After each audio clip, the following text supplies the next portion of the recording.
يا أيها الذين آمنوا اتقوا الله حق تقاته ولا تموتن إلا وأنتم مسلمون.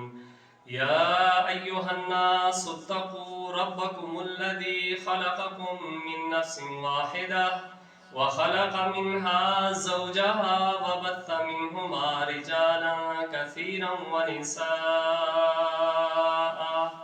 واتقوا الله الذي تساءلون به والأرحام إن الله كان عليكم رقيبا. يا أيها الذين آمنوا اتقوا الله وقولوا قولا سديدا يصلح لكم أعمالكم ويغفر لكم ذنوبكم ومن يطع الله ورسوله فقد فاز فوزا عظيما.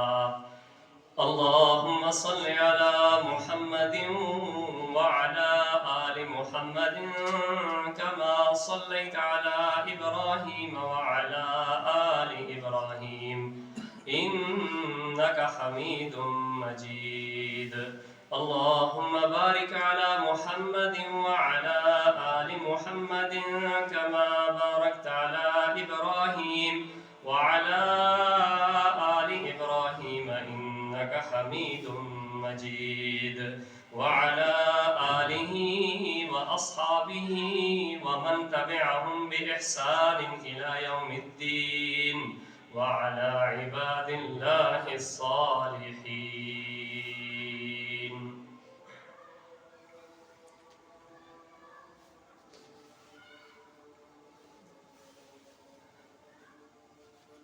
رسول اللہ صلی اللہ علیہ وسلم نے فرمایا جمعے کا دن ہمارا دن ہے، یعنی اہل اسلام کا دن ہے۔ اس سے پہلے یہ دن یہودیوں کو عطا کیا گیا تھا، بنی اسرائیل کے لیے تھا۔ وَغَدًا لِلْيَهُودِ، لیکن یہودیوں نے اس کی قدر نہیں کی، اس دن کا احترام نہیں کیا، اور اس کے بعد یہ دن نصارہ کو دیا گیا، لیکن فاختلفوا فیہ، آپ نے فرمایا کہ ان نصارہ نے بھی اس کے اندر اختلاف کیا۔ کیا اختلاف کیا؟ اس کی قدر نہیں کی، اس کی اہمیت کو نہیں جانا، اس دن کا احترام نہیں کیا۔ تو اس کے بعد آپ صلی اللہ علیہ وسلم نے فرمایا کہ اللہ تبارک و تعالی نے فہدان اللہ، پھر یہ دن، اس دن کے مطابق اس دن کی ہدایات ہمیں عطا کی، یعنی پھر یہ دن ہمیں عطا کیا گیا۔ پہلے یہ دن ان کو عطا کیا گیا تھا، یہودیوں کو، لیکن انہوں نے اس دن کی بجائے دوسرے دن کا انتخاب کیا، ہفتے کے دن کا۔ اور پھر جو نصارہ تھے انہوں نے بھی جمعے کے دن پر اختلاف کیا، اس دن کی قدر و منزلت نہیں جانی، اہتمام نہیں کیا، احساس نہیں کیا، اس کی فضیلت کو، اللہ کی طرف سے عطا کو، اس کی اہمیت کو نہیں سمجھا۔ تو رسول کریم صلی اللہ علیہ وسلم فرماتے ہیں کہ پھر اللہ تبارک و تعالی نے ان کو اتوار کے دن کے لیے انتخاب ان کا کر دیا۔ اب آپ صلی اللہ علیہ وسلم نے جو سب سے بہترین بات اس دن کے متعلق ارشاد فرمائی اس حدیث میں، وہ کیا ہے؟ وہ یہ ہے کہ اللہ تبارک و تعالی نے دنیا میں بھی ہم کو ان سے پہلے کر دیا ہے۔ کیوں؟ کیونکہ یہ جمعے کا دن تمام دنوں کا سردار ہے، یہ پہلا دن ہے۔ اور ہمارے بعد کون ہے؟ یہودی، اور اس کے بعد کون ہے؟ نصارہ، عیسائی۔ تو آپ صلی اللہ علیہ وسلم نے فرمایا چونکہ ہم دنیا کے اندر عمل کے لحاظ سے، جمعے کی عبادت کے لحاظ سے پہلے ہیں، اللہ سبحانہ و تعالیٰ قیامت والے دن بھی ہم کو ان سے پہلے ہی رکھے گا۔ اور اگر میری امت میں سے کچھ لوگ جو پسند کرتے ہیں کہ جمعے والے دن وہ پیچھے ہی رہیں، ہوتا ہے نا عربوں میں نا یہ اشتیاق موجود ہے، ان کے ہاں تربیت ہوتی ہے. ہمارے کچھ دوست جو عربوں میں رہے ہیں وہ کہتے ہیں ان کے اندر بڑا احساس ہوتا ہے جمعے کا اہتمام، جمعے کے لیے سب سے پہلے پہنچنے کی کوشش. اور پاکستان میں برے صغیر میں پھر کیا ہوتا ہے کہ پہلے تو عقیدہ اور عمل سمجھ ہی نہیں آتا، تربیت ہوتی ہی نہیں، اور اگر ہو جائے تو پھر ان کی سستیوں کا ایک ایسا سلسلہ شروع ہو جاتا ہے کہ ایک کان سے سنتے ہیں دوسرے کان سے نکال دیتے ہیں. وہ کہتے ہیں ہمارے لیے یہی کافی ہے، آخر کو ہماری نجات ہو جانی ہے، آخر کو ہم نے جہنم سے نکل ہی جانا ہے. نہیں میرے بھائی، ایسی بات نہیں ہے، یہ بڑی سخت وعید ہے. رسول اللہ صلی اللہ علیہ وسلم فرماتے ہیں جمعے کا دن ہو، اہتمام کر کے آؤ، خوشبو لگا کے آؤ، نہا دھو کے آؤ.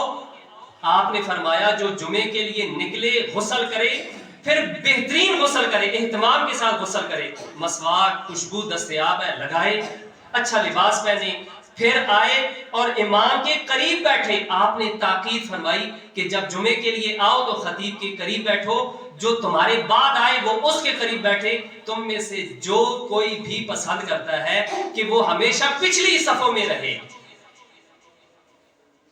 لوگ اس کو خیر کی علامت سمجھتے ہیں. ہم نے دیکھا ہے پروگراموں میں بھی ایسے ہوتا ہے، واعظ و نصیحت کے طور پر لوگ جاتے ہیں، لیکن جمعے والے دن خصوصی ان کا کیا ایک ہوتا ہے، جملہ ہوتا ہے کہ نماز جو ہے وہ 12:40 پہ ہے، 1:40 پہ ہے، 1:30 بجے ہے، 1:45 بجے ہے. جا کس لیے رہے ہیں؟ جمعے کے لیے. اور ادھر رسول اللہ صلی اللہ علیہ وسلم کیا فرما رہے ہیں کہ ان لوگوں کو اللہ سے ڈرنا چاہیے جو پیچھے رہنا پسند کرتے ہیں.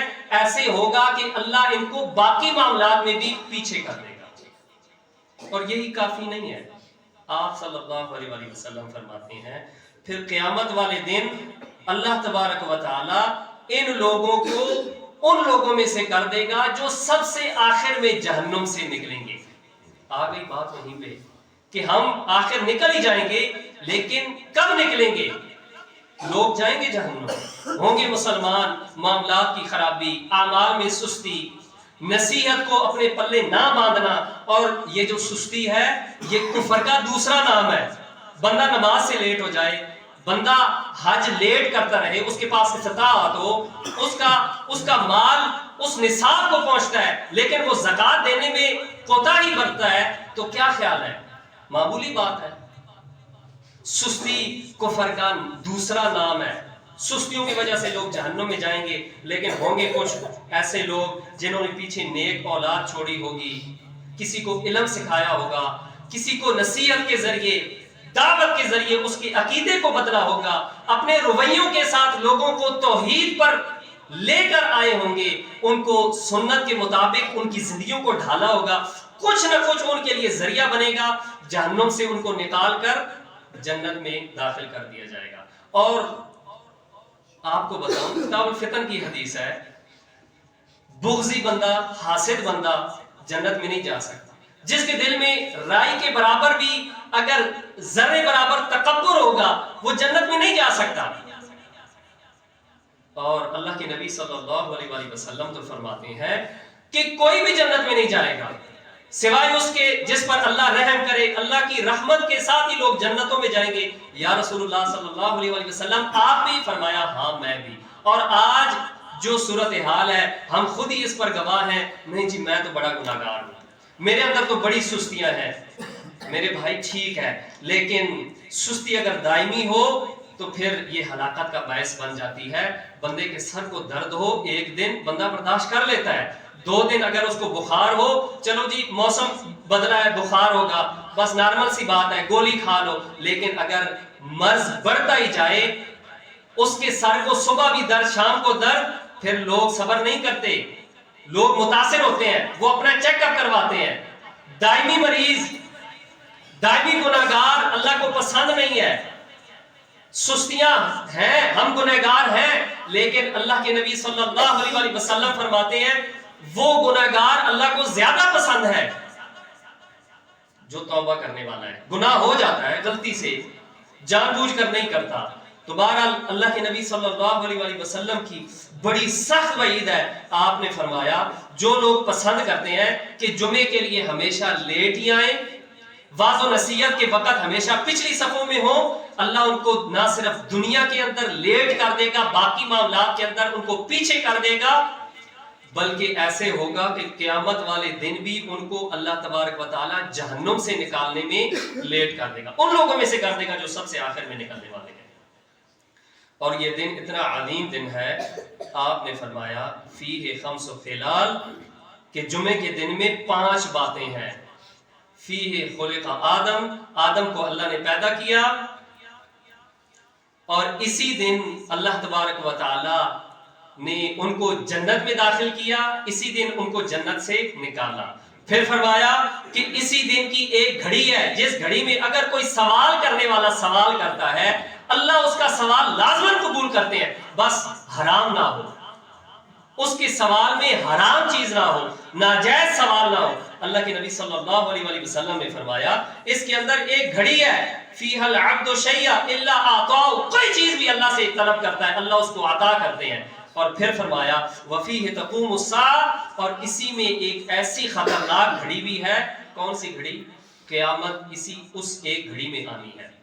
یعنی جمعے کے دن ہی ایک ایسا لمحہ بھی ہونا ہے جس میں قیامت نے قائم ہونا ہے.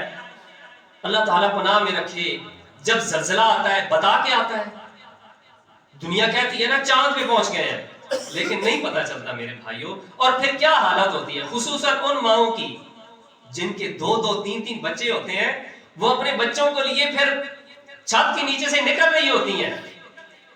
یہ زلزلہ جب آتا ہے پتہ نہیں چلتا.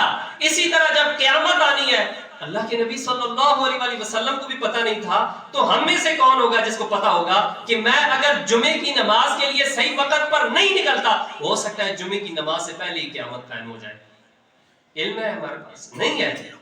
تو اللہ کے رسول صلی اللہ علیہ وسلم فرماتے ہیں وفیہ تقوم الساعۃ، قیامت اسی جمعے کے دن آنی ہے. اللہ کے نبی فرماتے ہیں، اور کتنی عجیب بات ہے، صحیح بات ہے. اللہ نے فرمایا نا اِنَّا عَرَضْنَا الْأَمَانَةَ عَلَى السَّمَاوَاتِ وَالْأَرْضِ وَالْجِبَالِ، کہ ہم نے جو امانت ہے اللہ کے جملہ احکام و مسائل، دین کے شریعت کے جتنے بھی معاملات ہیں یہ امانت ہے. اللہ کہتا ہے ہم نے یہ امانت پیش کی. عَرَضْنَا عَلَى السَّمَاوَاتِ، آسمانوں پر، پہاڑوں پر، جبال اپنا زمین، آسمان اور پہاڑوں پر، تو انہوں نے اس کو قبول کرنے سے انکار کر دیا. ظاہر ہے اس پر اجر بھی ہے کہ جب اللہ کی مخلوق فرما برداری کرے گی، اللہ کے احکامات پر عمل کرے گی، اس پر اللہ نے خوشخبریاں سنائی ہیں، جنت ہے، اجر ہے. لیکن وہ جانتے تھے کہ پھر نہ کرنے پر اس پر عذاب بھی ہے، وعیدیں بھی ہیں. اللہ کہتا ہے انہوں نے انکار کر دیا. وَحَمَلَهَا الْإِنسَانُ، انسان نے اس کو قبول کر لیا. إِنَّهُ كَانَ ظَلُومًا جَهُولًا، کیسا ناسمجھ اور جاہل ہے. یہ اللہ کی امانت. اور اب اس حدیث پر بھی غور کیجئے. اللہ کے نبی صلی اللہ علیہ وسلم جب یہ فرماتے ہیں وفیہ تقوم الساعۃ، قیامت نے اسی دن قائم ہونا ہے، پھر فرماتے ہیں ما من ملک مقرب، اللہ کے جو مقرب فرشتے ہیں، اللہ کے جو عزت والے فرشتے ہیں، عظیم فرشتے ہیں، وہ ولا سماء ولا ارض، اور آسمان اور زمین، ولا ریاح ولا جبال، اور ہوائیں اور پہاڑ، ولا بحر، اور پھر سمندر. آپ نے فرمایا الا وہن یشفقن من یوم الجمعہ، وہ جمعے کے دن سے تھر تھر کانپتے ہیں. کیوں کانپتے ہیں؟ پہاڑ کیوں ڈرتا ہے جمعے کے دن سے؟ ہوائیں کیوں ڈرتی ہیں؟ سمندر جس کے اندر اتنی مخلوقات ہیں، اور اس دنیا کی اس زمین پر زیادہ خشکی نہیں ہے، سمندر ہے، اتنا بڑا سمندر جس کے اندر اتنے بڑے بڑے بحری جہاز دوڑ رہے ہیں، تیر رہے ہیں، اور اندر اتنی بڑی بڑی مخلوقات ہیں جن پر آج بھی دنیا سرچ کر رہی ہے. اتنی بڑی بڑی مخلوقات جو اپنے اندر کتنے دریاؤں کو سما لیتا ہے، اور جب پھپر جاتا ہے بڑے بڑے بحری جہازوں کو الٹا دیتا ہے اور ایسے گم کرتا ہے. یہ شاید ملیشیا کا طیارہ گم ہوا تھا، سمندر میں گرا تھا. اب اس پر تحقیق ہو رہی ہے کہ اس کی کچھ نہ کچھ باقیات وغیرہ مل گئی ہیں. اتنا بڑا سمندر, اور اللہ کے نبی کیا فرما رہے ہیں, وہ جمعے کے دن سے ڈرتا ہے. کیوں ڈرتا ہے؟ اس لیے وَفِيهِ تَقُومُ السَّاعَةُ, اس کے اندر قیامت نے قائم ہونا ہے. اور ایک وہ مسلمان ہے جو اپنی زبان سے کہتا بھی ہے لا الہ الا اللہ محمد الرسول اللہ, گھر مسلمانوں کا, لیکن گھر کے اندر کوئی وہ اہتمام نہیں, کوئی وہ ہلچل نہیں.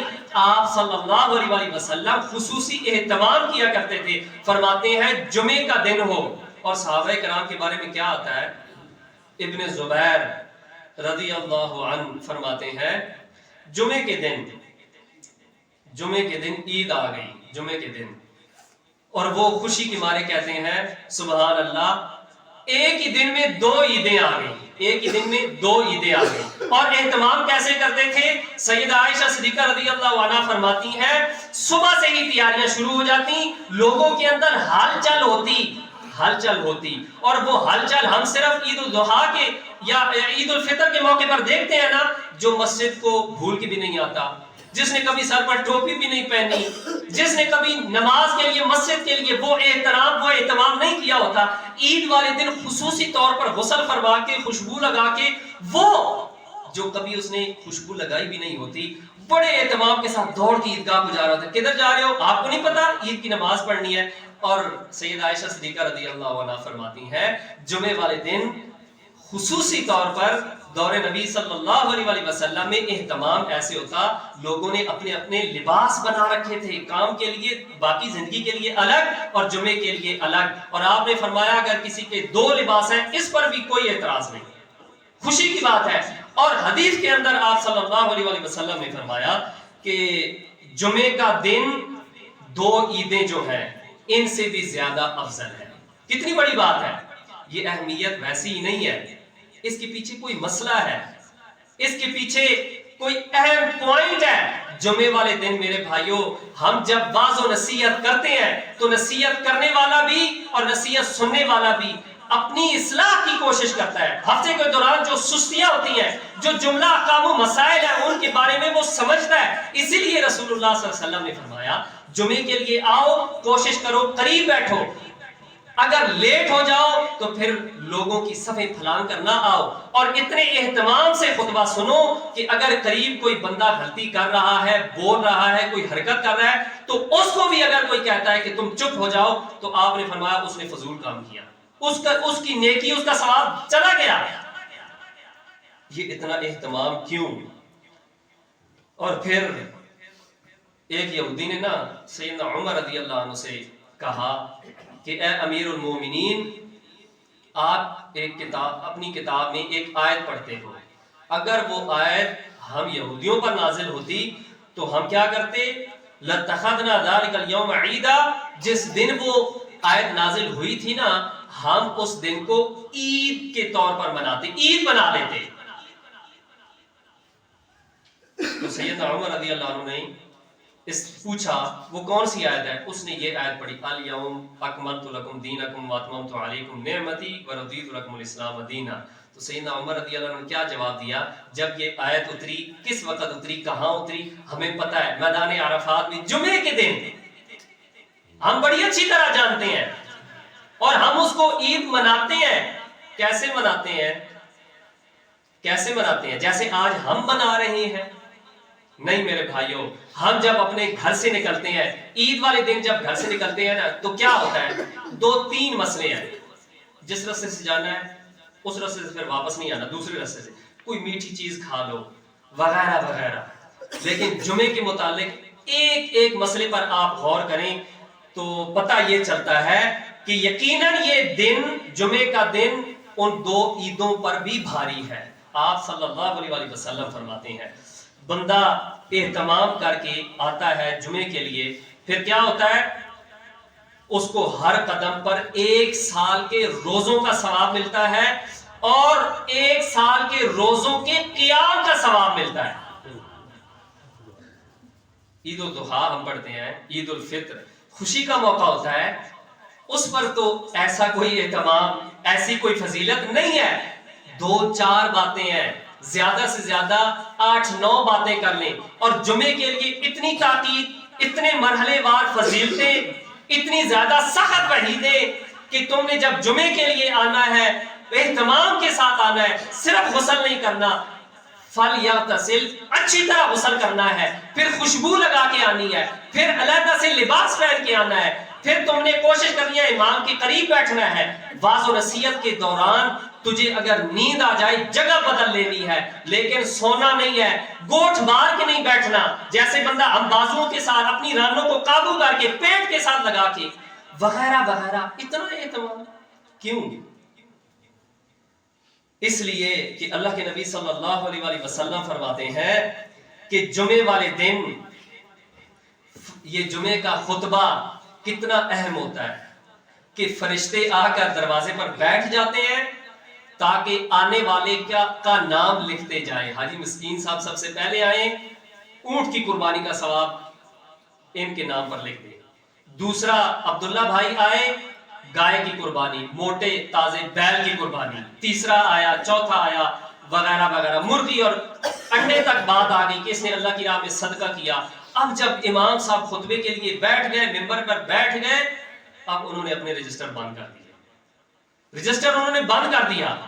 اب آنے والا فتویٰ نہیں لگانا چاہتے، لیکن اس کا اس رجسٹر میں نام تو نہیں ہے کہ یہ بندہ بھی جمعہ پڑھنے کے لیے آیا ہے، لیکن جو کرامن کاتبین ہے وہ تو اس کے ساتھ موجود ہے، انہوں نے لکھ لیا ہے کہ یہ جمعے پر لیٹ آیا ہے۔ انہوں نے رجسٹر بند کر دیا، جمعہ انہوں نے نہیں لکھا، اور ادھر انہوں نے لکھ لیا کہ یہ سستی کا مرتکب ہوا، اس نے گناہ کیا۔ تو اللہ کے نبی صلی اللہ علیہ وآلہ وسلم فرماتے ہیں جب امام خطبہ شروع کرتا ہے تو وہ فرشتے بھی اہتمام کے ساتھ بیٹھ کر خطبہ سننا شروع کر دیتے ہیں۔ اتنی بڑی بات ہے۔ یہاں سے پتہ چلتا ہے کہ صرف سننے والے کے لیے مسئلہ نہیں ہے، جو بول رہا ہے وہ بھی جان لے کہ اللہ کے ہاں اس کا کتنا مقام اور مرتبہ ہے۔ وہ منہ سے جو بول رہا ہے وہ قرآن و سنت کے ساتھ مطابقت رکھنے والی چیز ہو، وہ لوگوں کو لڑانے والی نہ ہو، لوگوں کو تعصبات کا شکار کرنے والی نہ ہو، سنت سے دور کرنے والی نہ ہو۔ لیکن میرے بھائیوں کیسا عجیب منظر ہے، کیسا دور آ گیا ہے، فتنوں کا دور ہے، فتنوں کا۔ لوگ تو خواتین کے متعلق ہی سمجھتے ہیں نا، جمعے نہیں، ان کو جمعے کی نماز کے لیے نہیں آنا چاہیے۔ کیوں بھائی نہیں آنا چاہیے؟ آپ کو نہیں پتا فتنوں کا دور ہے؟ چلیں اس پر آخر میں بات کریں گے، حدیث موجود ہے ام حشام رضی اللہ عنہا وغیرہ وغیرہ، یہ بڑی پیاری احادیث ہیں۔ پہلے ہم فتنوں پر بات کر لیں۔ فتنہ کیا ہوتا ہے؟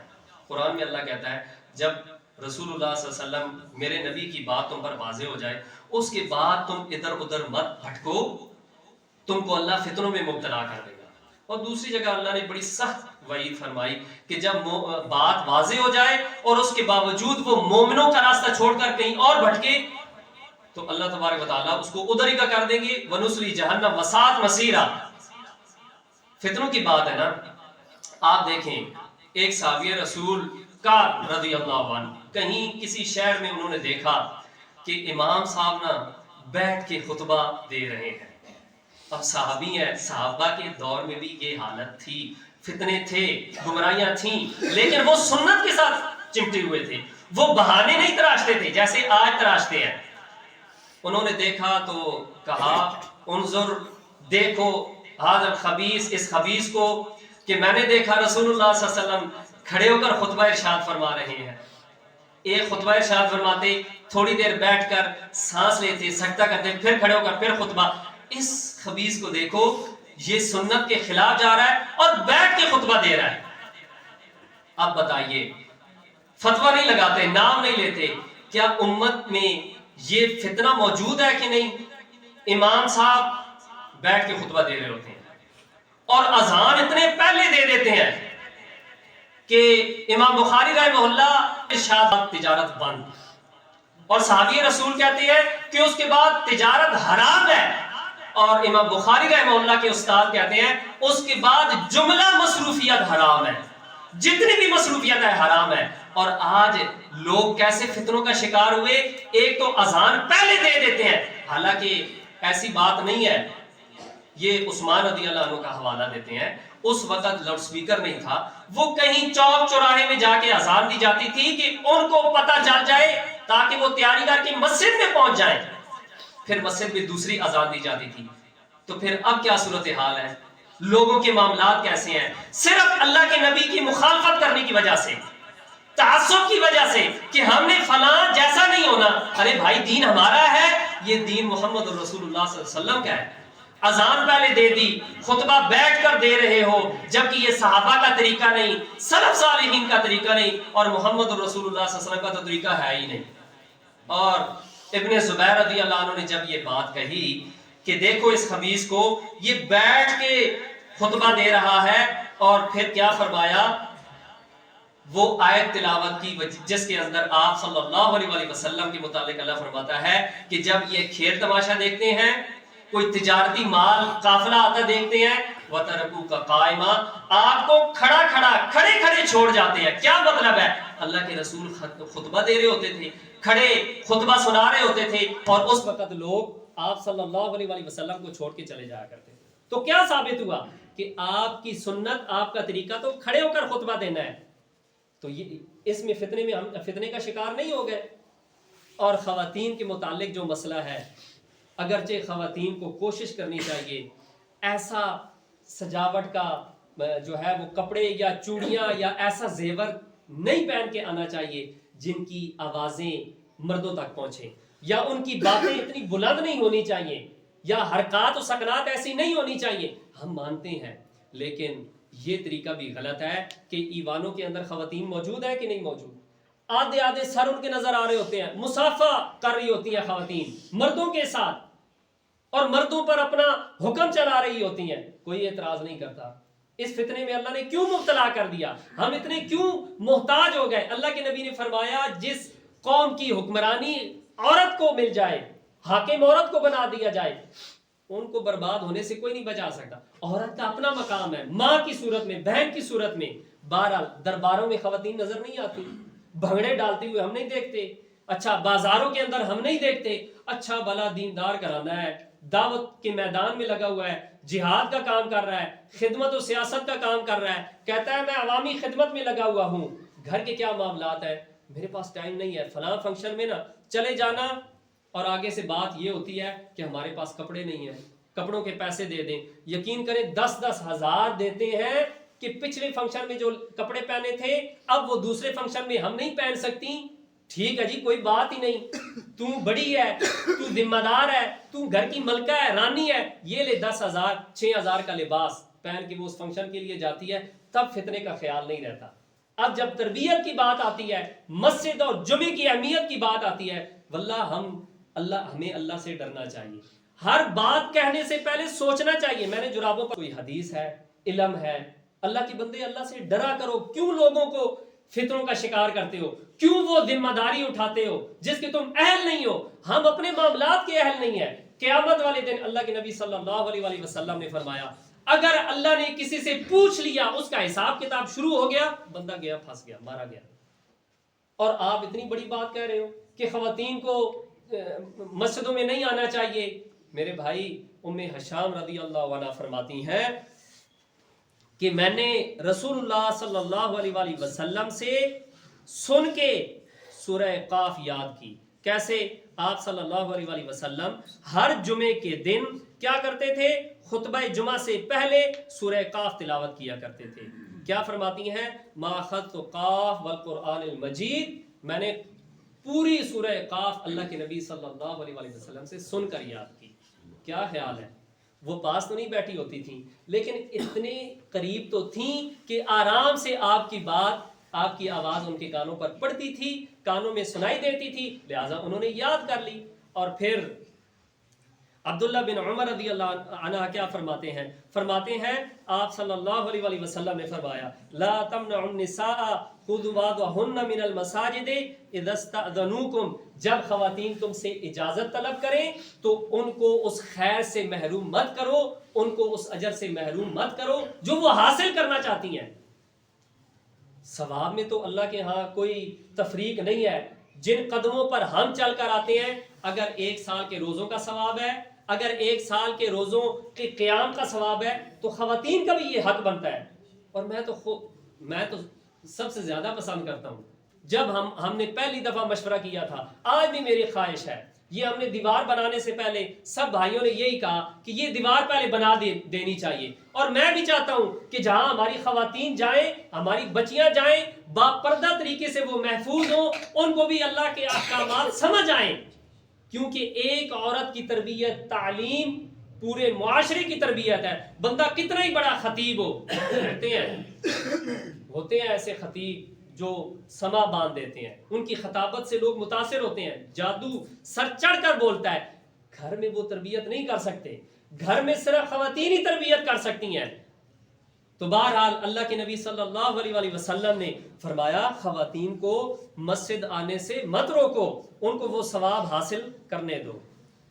اور اسی طرح میرے بھائیوں، اللہ کے نبی صلی اللہ علیہ وآلہ وسلم نے جمعے کے دن فرمایا کہ اگر لوگ جمعے کے دن لیٹ آتے ہیں یا نہیں آتے، ہر بالغ پر جمعہ فرض ہے، آپ نے فرمایا حق واجب، واجب ہے، اور اس کے باوجود اس فرض کے لیے، اس واجب کے لیے لوگ نہیں نکلتے، تو آپ نے فرمایا میں ارادہ کرتا ہوں، میرا دل کرتا ہے کہ میں اپنی جگہ کسی اور کو کھڑا کروں مصلی پر اور ان لوگوں کے گھروں کو آگ لگا دوں۔ اگر خواتین اور بچوں کا ڈر نہ ہو تو ان کے گھروں کو آگ لگا دوں جو اذان ہونے کے باوجود، جمعے کا ٹائم ہونے کے باوجود جمعے کے لیے نہیں آتے۔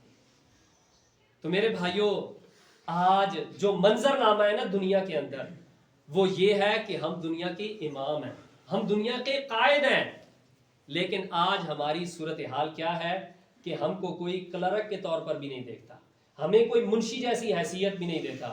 دنیا میں نظام یہودیوں کا چل رہا ہے، جن پر اللہ کا غضب ہوا، نصارہ کی بات مانی جاتی ہے۔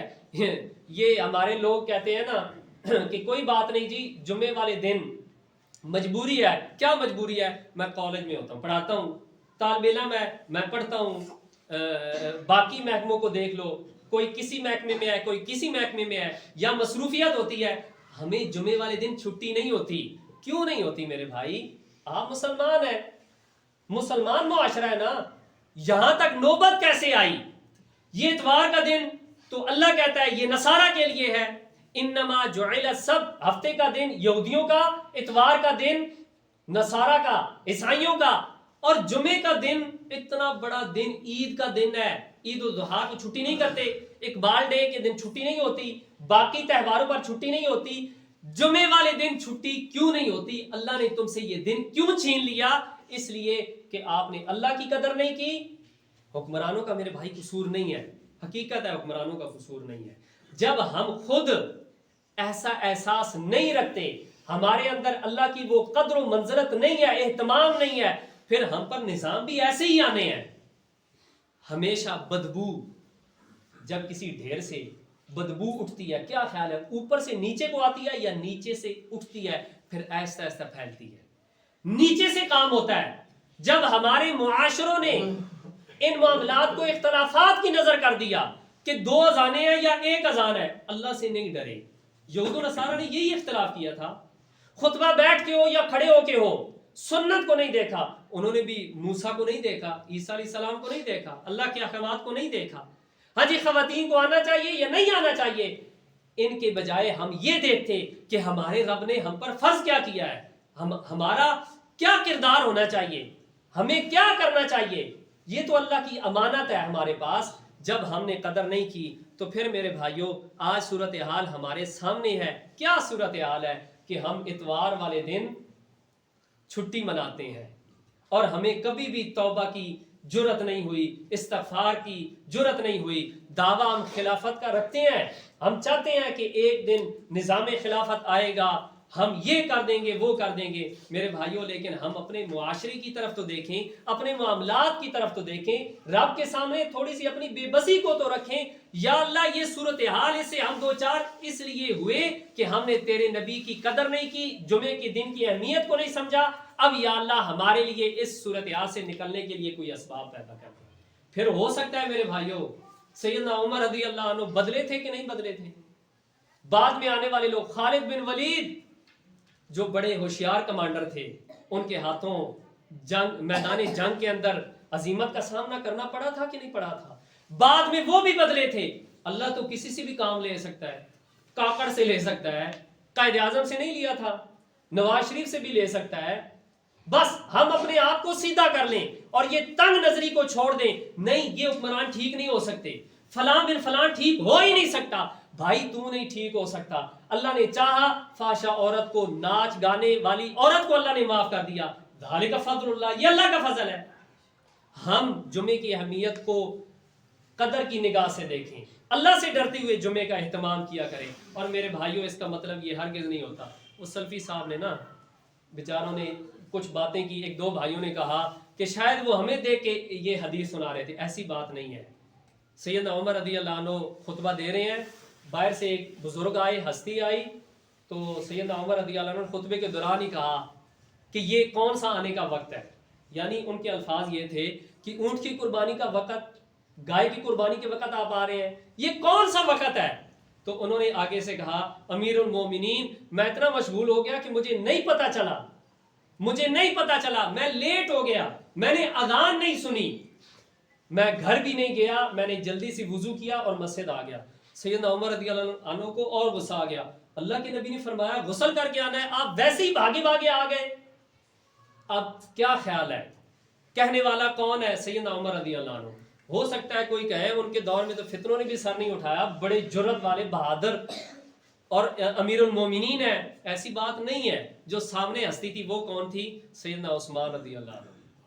امام بخاری رحمہ اللہ یا ذخیرہ حدیث اٹھا لیں، کہیں پر یہ بات ہو کہ بعد میں تنازع بناؤ، گروہ بندی ہوئی ہو، کسی سے شکوہ کیا ہو کہ میں اتنا بڑا عثمان جن کے بارے میں رسول اللہ صلی اللہ علیہ وسلم نے فرمایا اس کے بعد تو کوئی عمل نہ بھی کرے تو جنتی ہے، اور اتنی بڑی ہستی کو بنا سوچے سمجھے سیدنا عمر رضی اللہ عنہ نے نصیحت کر دی، اور انہوں نے آگے سے عذر بیان کرنے کے بعد جمعے کی نماز ادا کی، اور اس کے بعد اس بات کو، اس نصیحت کو اپنے پلے باندھ دیا، بات ختم.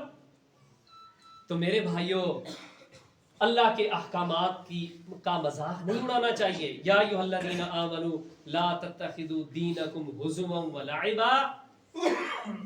رسول اللہ صلی اللہ علیہ وسلم نے فرمایا نا کہ آپ ساتھی کو بھی نہیں کہہ سکتے خاموش ہو جا. کیوں؟ وہ تو غلطی کر رہا تھا.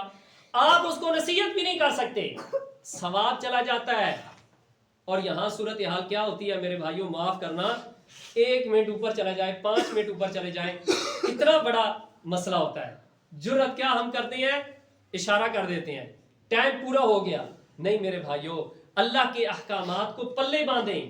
امام کے پاس اختیار ہے، وہ جو نصیحت کرتا ہے وہ خود مجبور ہے. کل قیامت والے دن آپ خود امام کے پاؤں کی بیڑیاں بن سکتے ہیں. کیسے؟ اور اگر امام آپ کو جھوٹ بول کے یا آپ کی طرفداری کر کے نصیحت سامنے والے کو کرنے کے بجائے ادھر ادھر کی باتیں سناتا رہے، جیسا کہ مناظر قسم کے لوگوں کی عادت ہوتی ہے، فرقہ واریت پھیلانے والے لوگوں کی عادت ہوتی ہے، سامنے بیچارے بیٹھے نصیحت کے لیے ہیں، ان کو گوبھی کا پھول سمجھ کے ان سے کترا کے اوپر سے بات کر کے ادھر ادھر کی باتیں جھاڑ دیتے ہیں. جو دوست ہوتا ہے، جو خیر خواہ ہوتا ہے، نصیحت کرنے والا، وہ کیا کرتا ہے؟ وہ وہی نصیحت کرتا ہے جو ضرورت کے مطابق ہو، اور جو جن کے لیے سامنے جو موجود ہے، سننے کے لیے آئے ہیں، ان کے لیے ہو. الدین النصیحہ، نصیحت خیر خواہی کا نام ہے. وہ اپنی عاقبت کو بچانے کے لیے، آخرت کو بچانے کے لیے وہ یہ باتیں کرتا ہے. تو اس کے اندر کسی کی طرف اشارہ کر کے کرنا مقصود نہیں ہوتا. امام تو خود پھنسا ہوا ہے، وہ منبر رسول پر کھڑا ہے، فرشتے اس کا خطبہ سن رہے ہیں، فرشتے گواہی دیں گے، وہ سننے والے سب اس کے گواہ ہوں گے. تو اس لیے میرے بھائیوں، اللہ کے نبی صلی اللہ علیہ وآلہ وسلم نے فرمایا پیچھے رہنا پسند نہ کرو، پچھلی صفوں میں رہنا پسند نہ کرو. اگر تم یہ پسند کرو گے، اللہ تم کو پھر باقی معاملات میں بھی پیچھے کر دے گا، اور پھر قیامت والے دن بھی تم سب سے آخر میں جہنم سے نکالنے والوں میں سے بن جاؤ گے. تو اللہ تبارک و تعالیٰ سے دعا ہے، اللہ تعالیٰ جو کہا جو سنا اس پر عمل کی توفیق دے، مجھے عمل کی دے، آپ کو دے، اور اللہ تبارک و تعالیٰ ہمارے جملہ معاملات کی اصلاح فرمائے، وطن عزیز پاکستان کے افراد کی، معاشرے کی اصلاح فرمائے، ہمارے حکمرانوں کو توفیق دے، اور اہل اسلام کی اللہ مدد فرمائے. اللہم الف بین قلوبنا واصلح ذات بیننا وانصرنا علی عدوک وعدونا. ربنا آتنا فی الدنیا حسنہ وفی الآخرۃ حسنہ وقنا عذاب